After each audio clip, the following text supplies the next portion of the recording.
જય શ્રી કૃષ્ણ મિત્રો, હર હર મહાદેવ.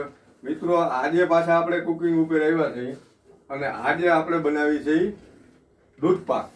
હવે ઘરની ભેંસનું દૂધ છે, બરાબર, 2.5 લીટર જેવું દૂધ હતું અને હવે બરી લગભગ લીટર કદાચ હવા લીટર જેવું છે. બને ભાઈ, જો દૂધ પાક કેમ રગડા જેવો.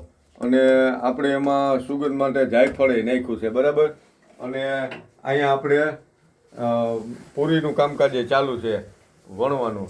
અને દૂધ પાક એટલે આજે ખીહેર છે એટલે દૂધ પાક અને પૂરી ખાવાની ઈચ્છા થઈ હતી એટલે દૂધ પાક આપણે હાથે બનાવ્યો છે અને પૂરી વણે છે. હમણાં પૂરી તરાઈ જાય એટલે દૂધ પાકને પૂરી આપણે ચાલુ કરીએ. તો મિત્રો, જે કોઈને વિડીયો સારો લાગે શેર કરજો, સબસ્ક્રાઈબ કરજો અને લાઈક કરજો. હર હર મહાદેવ. જય શ્રી કૃષ્ણ મિત્રો.